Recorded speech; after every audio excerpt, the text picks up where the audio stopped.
And it's beginning. Guilt episode 13. Of course, it's unlucky number 13. Oh, no. Not that. Right? Fuck. Okay, in 5, 4, 3, 2. Welcome back, guys, to another episode of Grief Uncensored. Woo! Episode 13. I'm Yako. And I'm Julia. And today is the long-awaited guilt episode that we have been putting off since the beginning, actually. Since literally day one. Yeah, since day one. Because you know what? This episode is one of the hardest topics for us to talk about because we battle it so much and it provokes such an intense feeling even for ourselves. Yeah. So it's really hard to sit here and talk about it without breaking our composure. It's just dreaded because we really just don't want to talk about it No. at all because it is bringing up the worst feelings. Yep. And also, like we talked about last week, how we hate, it's hard to be vulnerable because it's like admitting it out loud to yourself is really hard. And that's what this is too, admitting it out loud, admitting it in front of all these people, and then having to acknowledge these feelings. You know, although I will like to say that feeling guilt, yeah, it does feel like a negative emotion, but no emotion is negative. Like every emotion is its own spectrum of feelings, and it's not wrong to feel this way, and it does feel bad, but it's not a negative emotion. That's true, Yeah. yeah. Where do we begin? Honestly, I don't even want to begin, but we're gonna have Seriously, to. Oh I my just god. avoid, but Yeah. it comes down to... guilt is just one of the hardest aspects of grief, thus why we've avoided it for so long. Yeah. Like, we've talked about some hard shit. Mm-hmm. Like, I could talk about the hard shit for a while and not break. Mm-hmm. I really only cried once on this whole podcast. I know. I've cried like 3 times, which is still 3 for 12. I mean, really, I should be crying every single time from the shit that we're talking about. Yeah. But I've been able to keep my composure. But this one is definitely going to be tough because we're having to recognize and acknowledge a lot of, sometimes guilt is placed in rational things. So we'll start with that.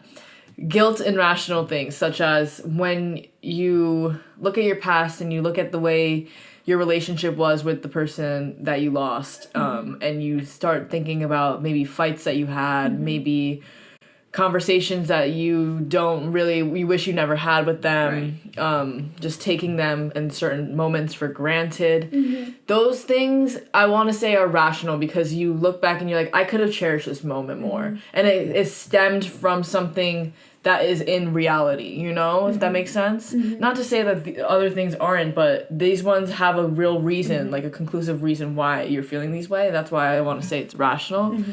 And those ones are hard to admit because you have to kind of admit that you may have done something wrong. Yeah, you have to see your mistakes. Yeah. You have to take responsibility for your mistakes and kind of admit that you're not a perfect person, neither are they, and there's times where you wish you could have done things differently and you didn't. Mm-hmm. On the other hand of that is what we're going to call the should've, could've, would'ves. Mm-hmm.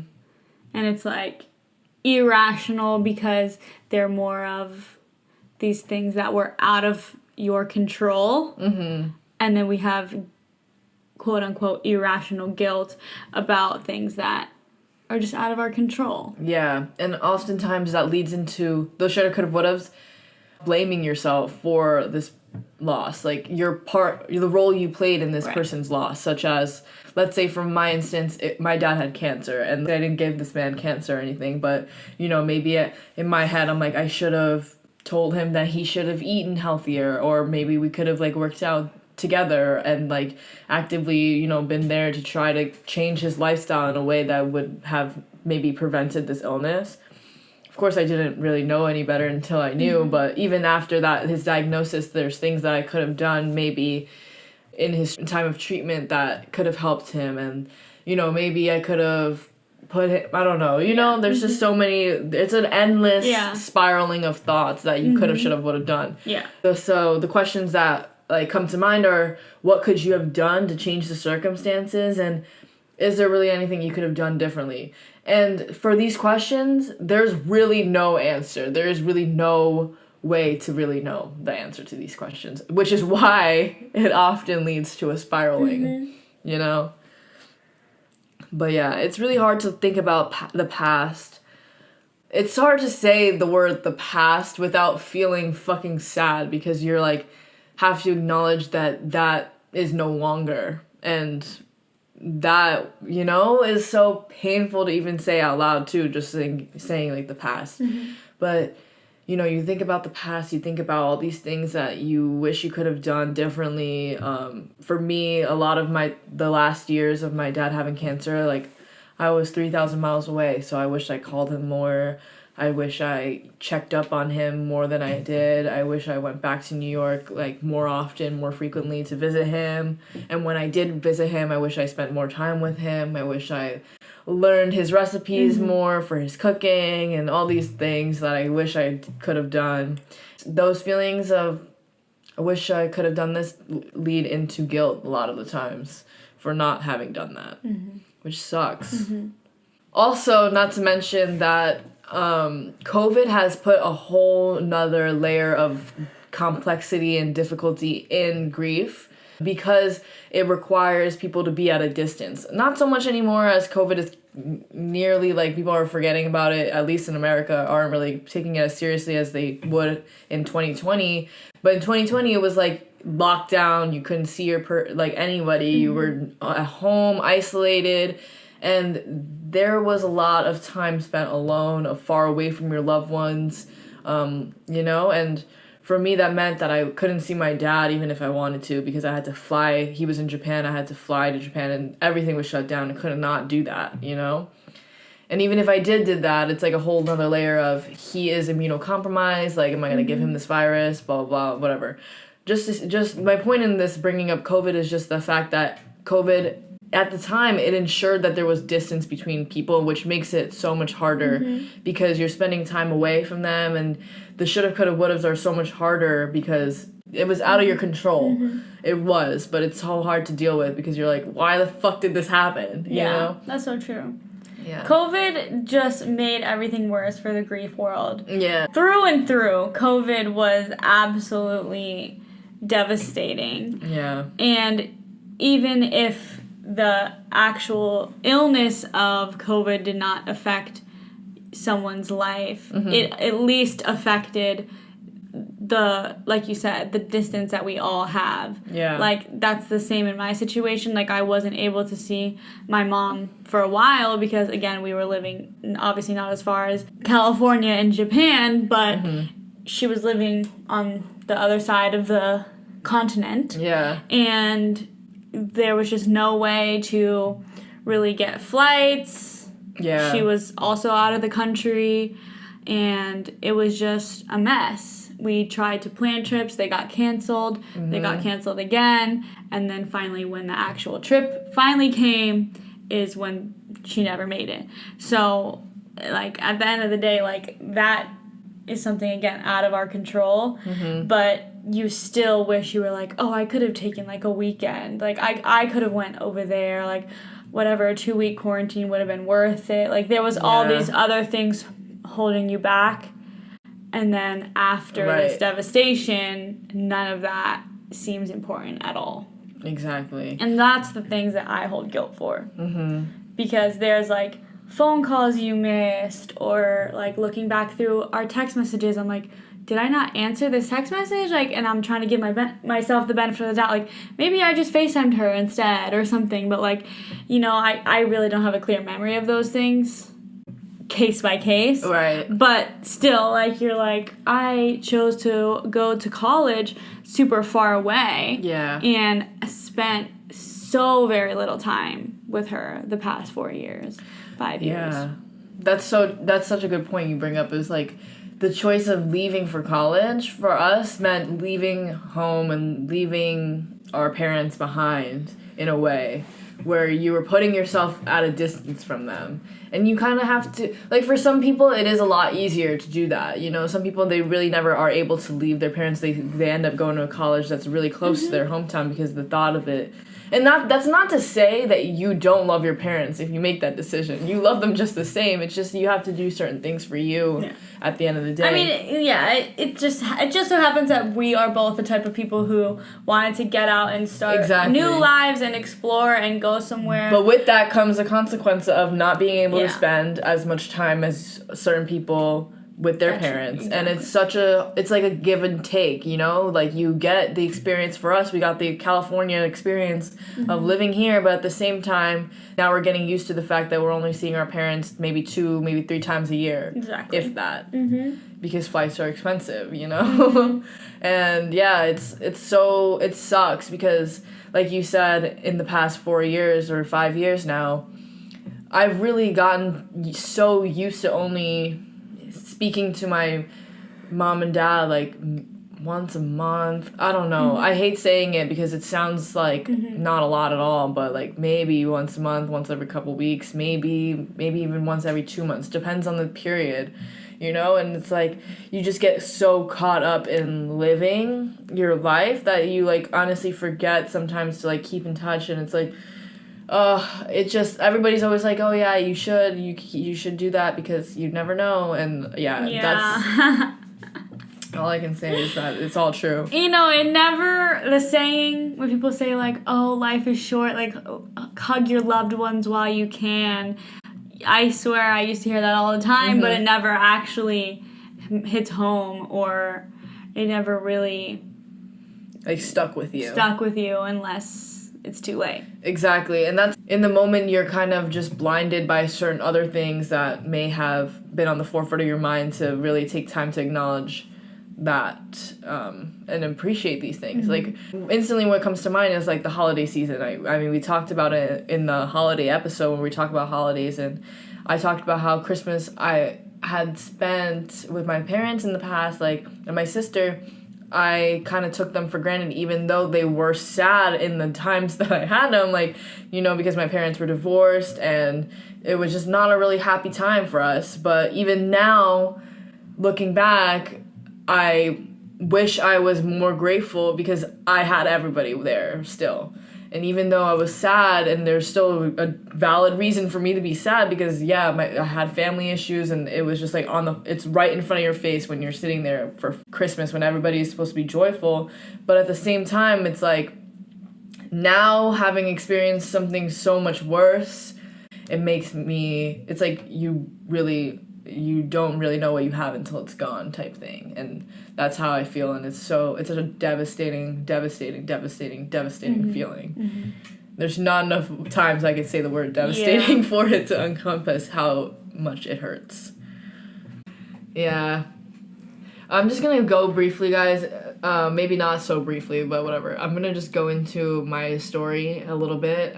We've definitely talked about it before, but where my feelings of guilt arise from. So my dad had cancer, as we know. He had it for 3 years before he passed. And when the diagnosis happened, of course, I considered transferring schools, moving closer to home so that I could be with him. Very briefly, though. It was really not a full thought that I really considered and looked into the possibility of, because for me, I don't know, it wasn't a thing for me at all. Like, it wasn't something that I really ever truly considered in that sense of me, like, actually going through and following through with that. And I feel really guilty about that. I really do, in the sense that I wish I could have spent more time and taken care of him when he had the illness and done more for him throughout that time. And it's really painful to say out loud because it makes me feel like a bad daughter because I wasn't there. And then on the other side of it, my sister dropped everything and she went and took care of him. And oh my god. And so at the funeral, we're writing like letters to put in my dad's casket. This is a lot, but I'm gonna say it. were writing letters to say my dad's casket, and in her letter, I read her letter, and she said, I did everything that I could. And that, reading that really was, I broke down instantly because I didn't feel like I could say that with my chest. And I still don't. I really don't. And there's a lot of things that I could have maybe done, but I didn't do. And in those times, I try to remember what my dad would say, which is, he would say he wouldn't fucking want me to drop everything and take care of him because he would want me to continue living my life. But it's just so hard to believe that. It really is. Yeah. Yeah, so that's just one of the biggest things that I feel guilty about to this day.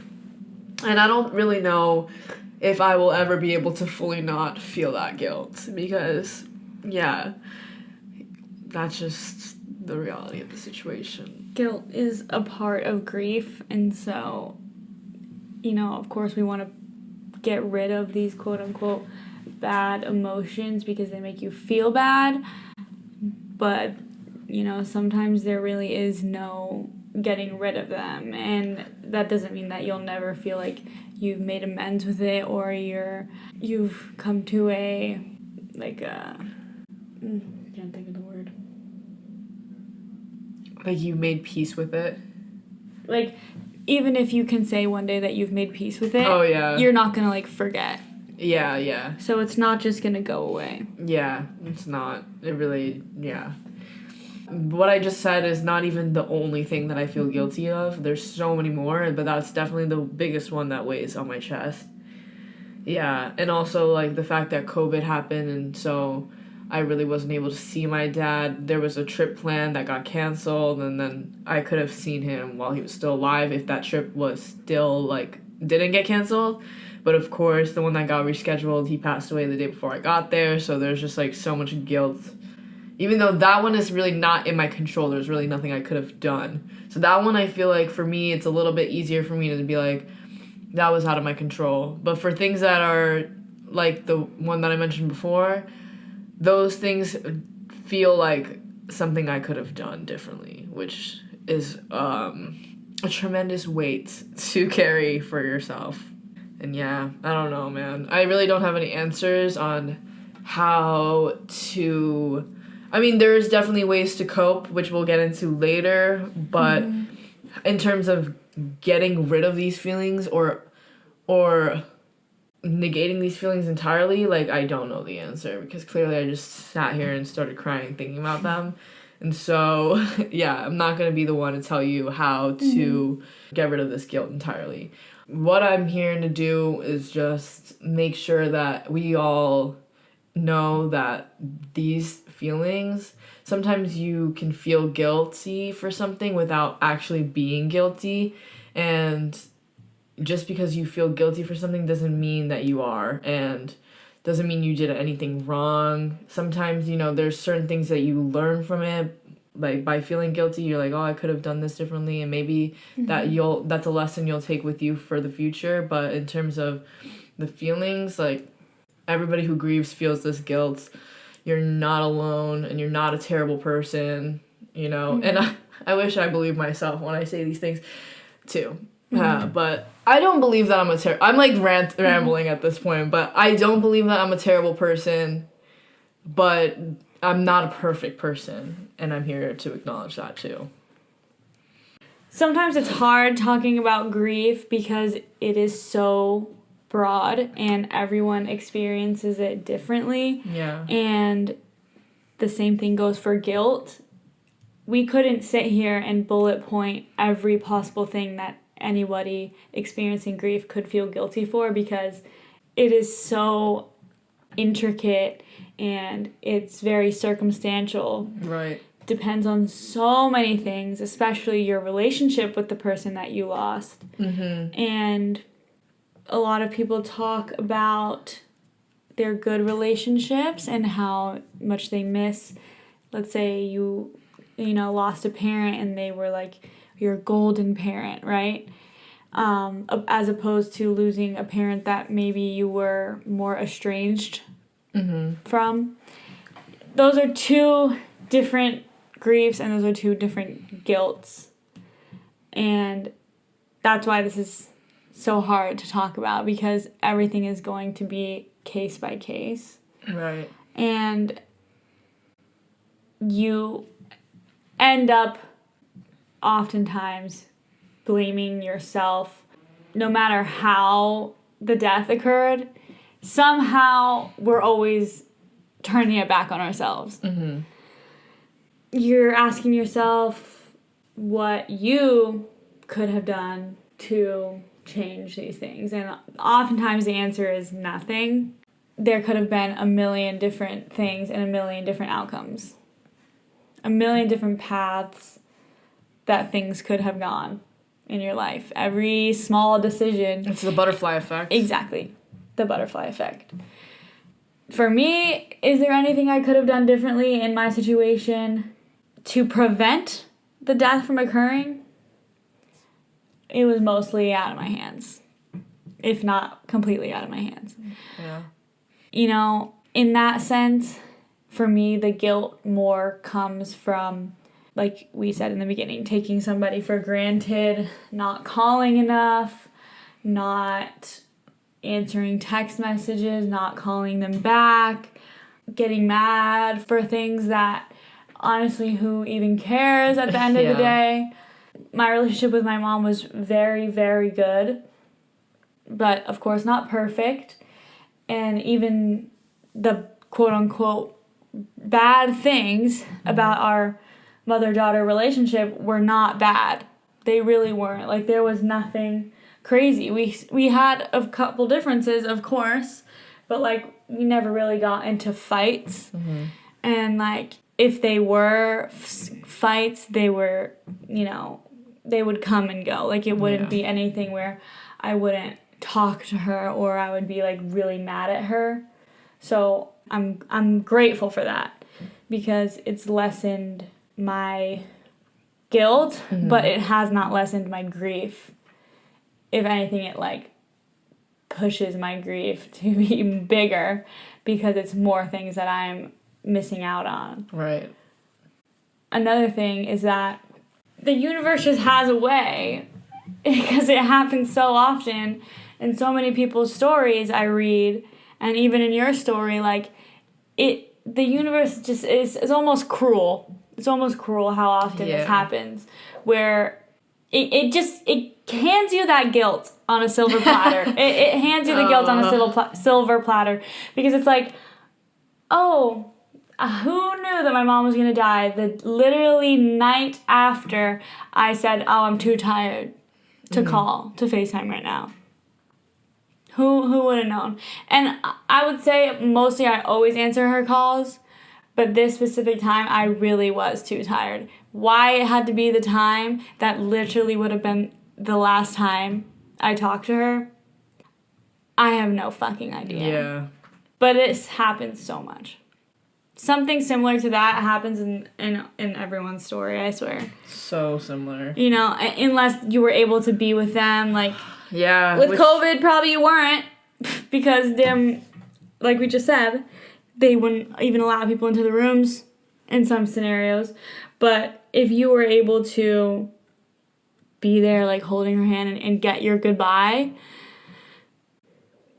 obviously, that's not what I'm talking about here, but... Again, everyone's guilt is different. So somebody who was able to get a goodbye, their guilt is going to look different. Yeah, they're still going to have guilt for other things. The guilt of, like, me or you or other people who weren't able to say goodbye. Yeah. Yup. It's so hard. That adds such another layer of not being able to say goodbye. Like, you know, it's just such a sad... thing, because it's not having closure with that person, not having closure, and that adds so much guilt, because maybe there's certain things that you wanted to say to them. I don't know whether that's along the lines of I'm sorry or I'm I'm so thankful for you, or I love you, like, right. you know, and not being able to express that to that person definitely rises guilt. But yeah, there's just so many things that you could feel guilty for. Yeah, that's why it's hard. Again, it's hard to say, oh, and I know this is a universal experience, because it's probably not a universal experience at the end of the day. Everyone is different. The guilt is the guilt is universal, but the reason for the guilt is not. Is case by case, like you said. And everybody has their own guilt. Even my sister and I, who lost the same person, we both lost our dad. She definitely has guilt that's definitely very different from my guilt. Not to say that hers is any less than mine, but we just have different things for feeling guilty for, you know? But yeah, also, not to mention, that is just guilt for the past in terms of how you wish your relationship could have been or would have been, blah, blah, blah. But then there's also the guilt that comes from how you're grieving, and that comes from after the loss, which is how you're dealing with the loss, how you have to continue life without them, how you might feel guilty for being happy, feeling joy without them here. You might feel guilty for feeling relieved that they pass away. I mean, in my case, I was relieved that he passed because he had been very sick for 3 years and in so much pain. So there is that part of me that's like, he was in a lot of pain. Like, I'm grateful that he's out of this pain. But at the same time, I'm like, I'm grateful he's dead. Like, and then I feel guilty for that, you know? Like, but no, like, it's I don't know. It's very complicated. Also feelings like you can't live up to their expectations, or when people are like, oh, you have to make them proud, feeling guilty that you can't make them proud because you're grieving so hard.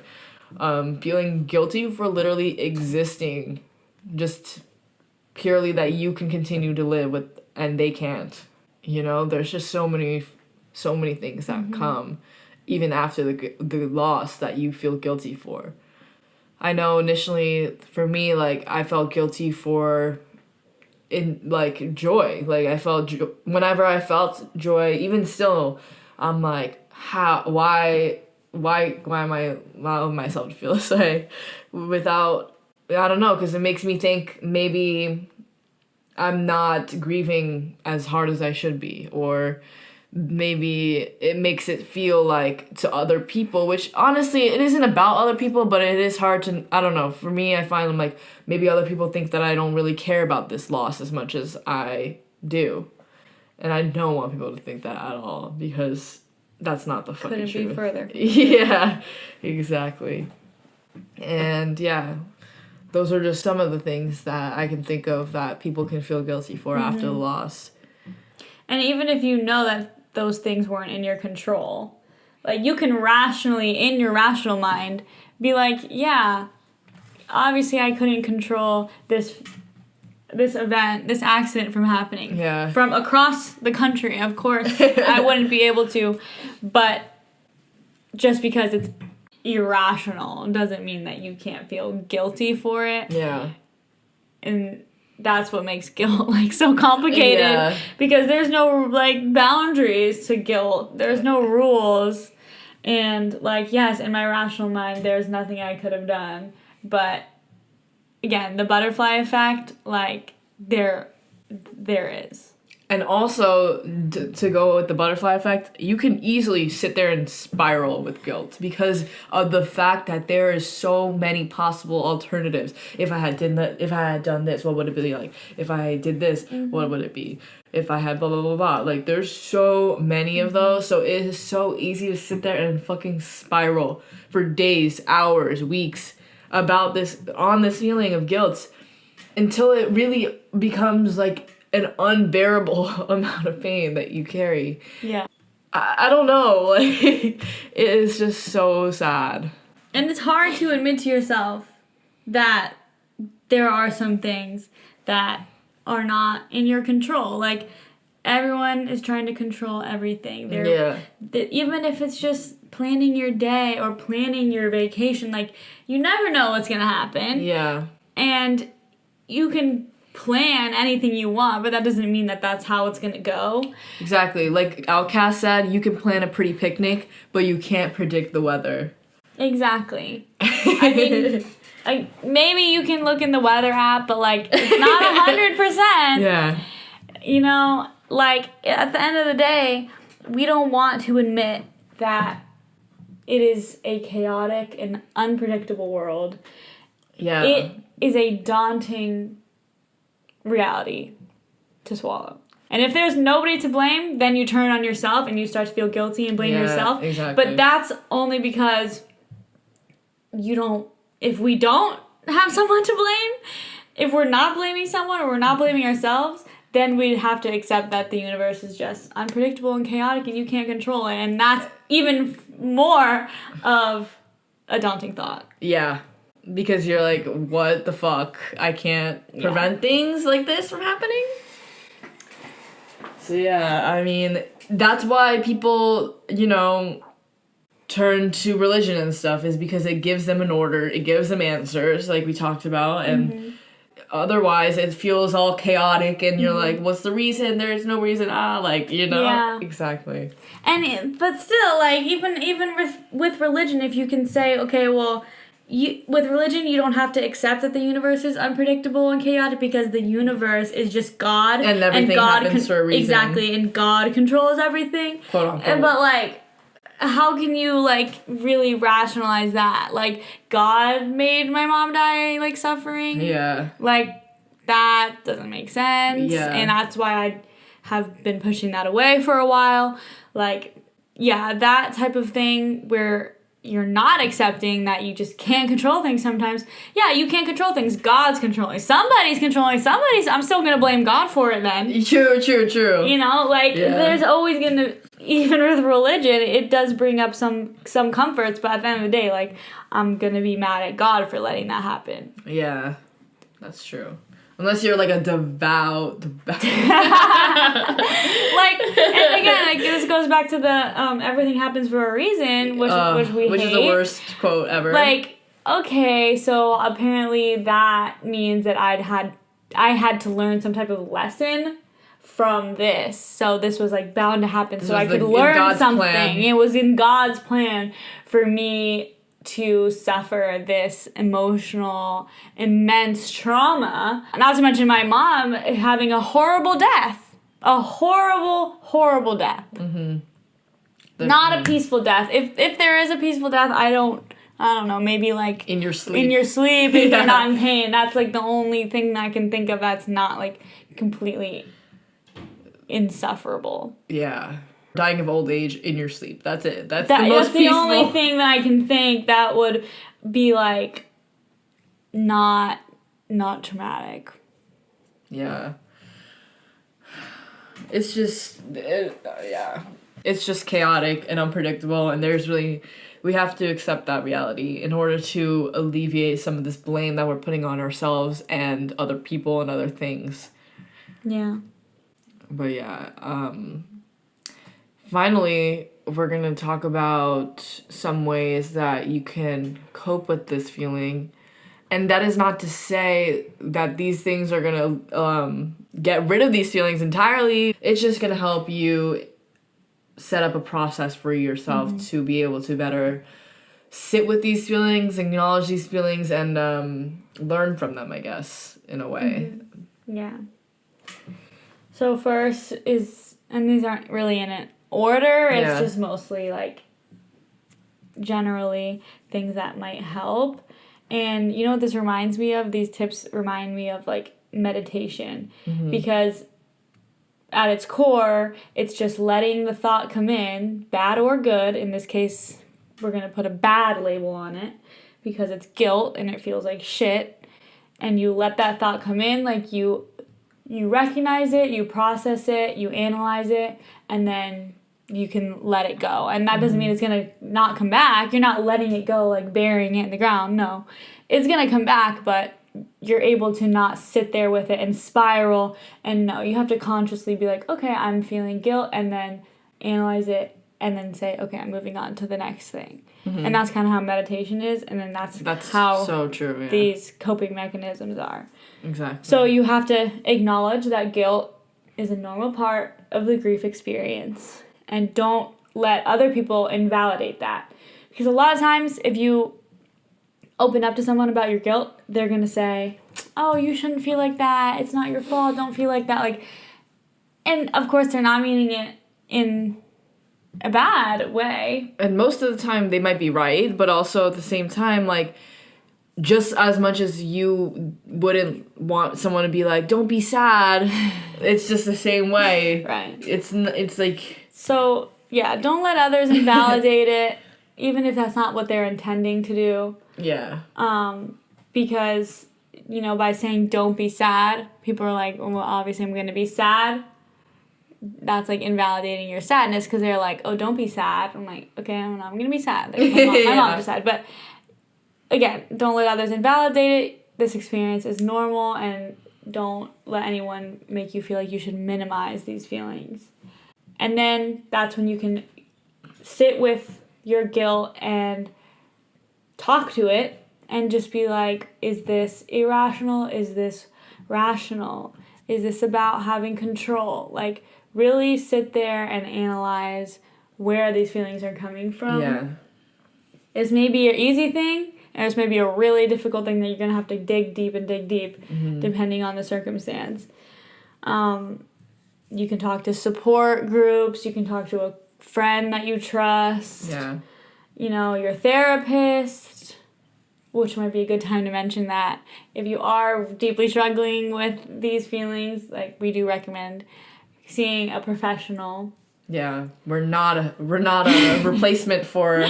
We probably should have said this in the beginning. Yes, we usually do a good job with the disclaimers, but we're just going to say disclaimer, we're not therapists and we're not mental health specialists, and a lot of this is talking from our own experience, not to say that we know the right answer. Yeah, it's not right or wrong. Yeah. We're just two people sitting in a fucking bedroom with a damn camera, tripod, and this... Listen, like, don't... Yes. Take what you get from this and leave what you don't want. Yes, I think that's perfect. Yeah. Oh, I love this one. Just because you feel guilty doesn't mean you are guilty. Yes. That is such an important thing that is so easy to forget. Because when you feel guilty, you're like, why am I feeling guilty? I must be guilty. Like, why else would I feel this way? But no, you're just a human and you're experiencing sympathy and empathy and a long spectrum of other emotions that lead you to feel this way. But at the same time, yeah, maybe you might have been able to do better. You know, I'm not going to sit here and say you're a perfect person. I have my mistakes in the sense that I could have cherished certain things and times more, and that is something that that's a mistake that I made that I'm having to acknowledge. But that doesn't mean I'm a bad person, and that doesn't mean I'm guilty for every single feeling of guilt that I have. You know, there's certain things that might be true-ish. I don't know, maybe I won't say that, but yeah. No, I think that's a good point, and it leads to one of the last points, which is if you do deeply feel that you're guilty for something, and that's completely okay. We're not perfect. Everyone makes mistakes. Yeah. Literally, it's a mistake. Yeah. And every single person is going to make a mistake, and you feel guilty for it because you feel bad about what happened. And also because you lost the opportunity to make right of that situation. Yeah, make amends. So when you do feel like you did do something wrong, that's the time where you would have the opportunity to, quote unquote, forgive yourself. And I put that in quotes because, you know, it's not as easy as just being like, I forgive myself. For it's way easier to say out loud than to actually do. But it's accepting that we all do things that we regret. And it doesn't mean, forgiving yourself doesn't mean you're forgetting. But it just means that you're figuring out a way to move forward, so you don't have to sit and stay in these negative emotions. And, you know, sometimes you can even learn a lesson from the mistake that you made. Yeah. And it teaches you something very often. That's true.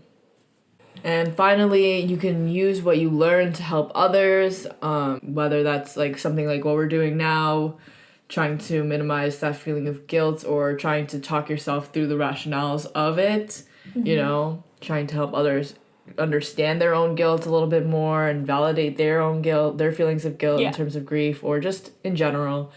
Helps you be able to understand others a little bit more too.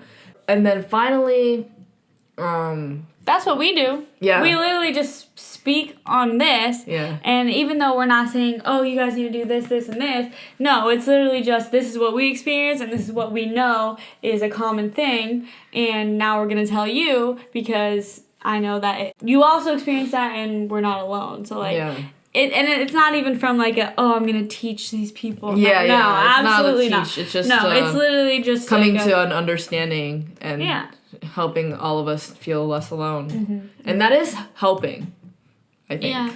Does it help? I'm just kidding. I don't know if it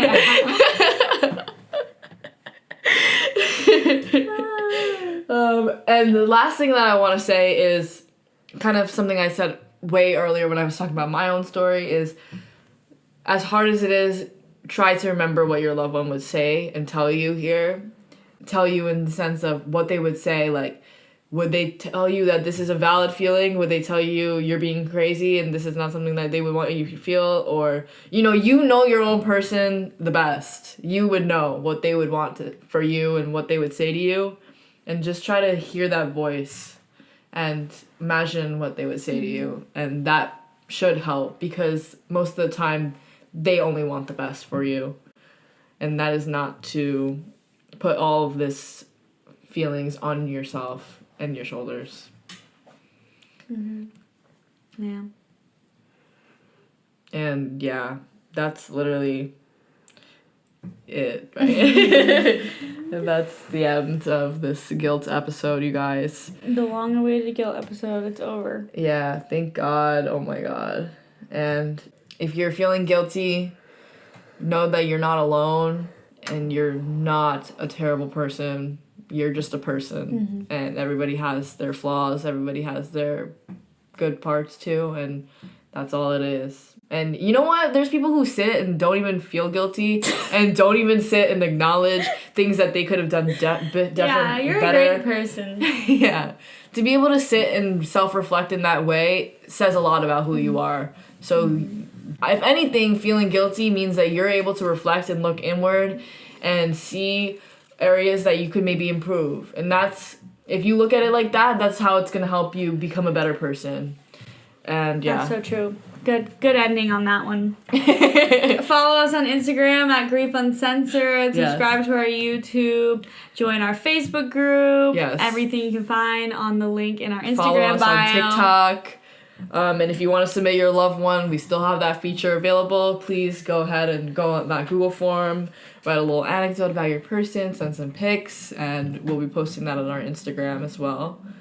And yeah, that's everything for this week, you guys. Thank you. Thanks, guys. Bye.